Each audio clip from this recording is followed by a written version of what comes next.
किसी गांव में रमन नाम का एक चोर रहता था। वो पास के जंगलों से गुजरने वाले रास्तों पर आने जाने वाले मुसाफिरों को चाकू की नोक पर लूट लिया करता था। कभी कभी खतरा महसूस होने पर वह उन्हें मारने से भी नहीं कतराता था। उसका एक छोटा सा परिवार था जिसमें उसकी पत्नी, एक बेटा और एक बेटी और उसका बूढ़ा बाप रहा करता था। रमन जब चोरी डकैती करता, इन सब के लिए कुछ न कुछ तोहफे खरीद कर ले जाता था। उसका परिवार भी जानता था कि वह जो सारी चीजें और पैसे लाता है वह चोरी और डकैती के होते हैं। एक दिन रमन ने एक बूढ़े आदमी को लूट लिया। वह बूढ़ा आदमी रमन के आगे बहुत गिड़गिड़ाया। उसने रमन से कहा कि यह पैसे उसकी बेटी की शादी के लिए दूसरे गांव से उधार लाया है। कृपा करके वह इन्हें ना लूटे, वरना वह अपनी बेटी की शादी नहीं करा पाएगा।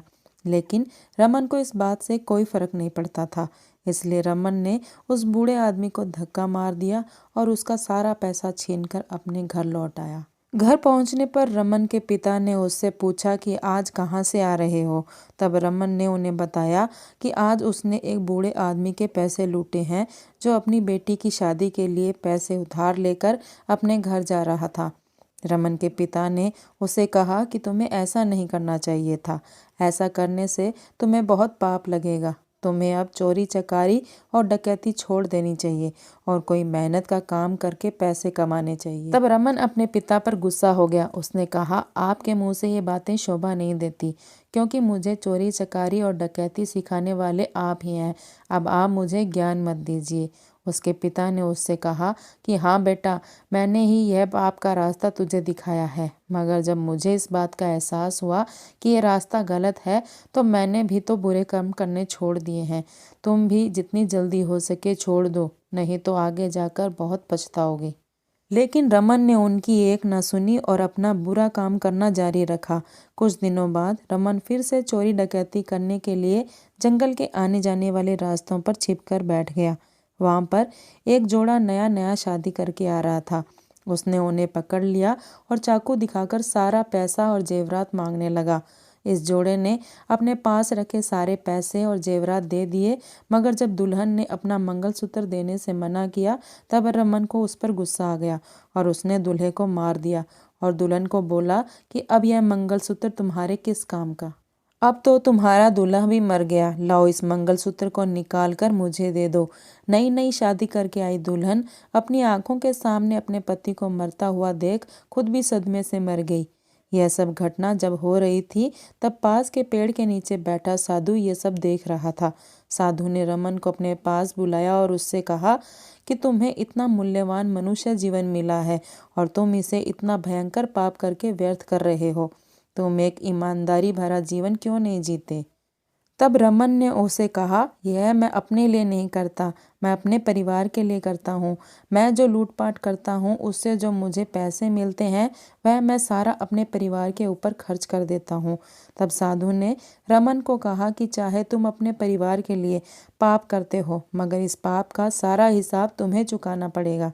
हाँ, अगर कोई जो अपनी मर्जी से तुम्हारे पाप में भागीदार बनता हो तब बात अलग होगी।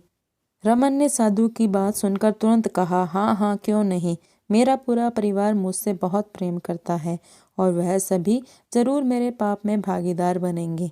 आखिरकार मैं यह सब उनके लिए ही तो करता हूँ।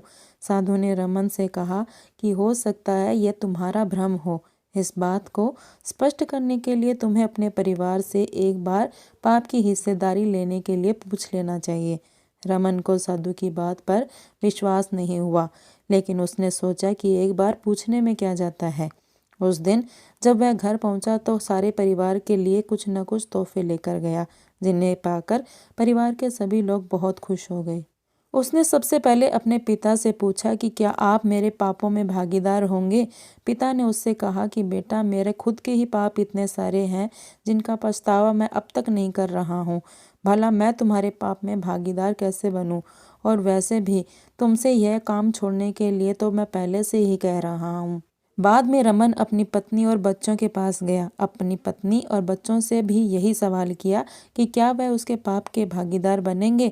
तब उसकी पत्नी और बच्चों ने उनसे कहा कि आप जो कुछ भी करते हैं वह हमारे लिए नहीं करते, बल्कि आप इसलिए करते हैं क्योंकि आपकी वह जिम्मेदारी है। आप अपनी जिम्मेदारी चोरी डकैती करके पूरी करो, हमने ऐसा कभी नहीं कहा। वो पूरी तरह आपका फैसला है, इसलिए इससे मिलने वाले पापों में हम सब आपके भागीदार कैसे बने। अपने परिवार का जवाब सुनकर रमन की आंखें खुल गई। वह तुरंत जंगल में पेड़ के नीचे बैठे साधु के पास गया और सारी बात साधु को बताई और उनसे यह भी पूछा कि वह कैसे अपने पाप कम कर सकता है। साधु ने उससे कहा, अपने सारे बुरे काम तुरंत बंद कर दो और तुम्हारे पास जो कुछ है, तन मन या धन, उन सब से अच्छाई के काम शुरू कर दो, जिससे तुम्हारे पाप धीरे धीरे कम हो जाएंगे।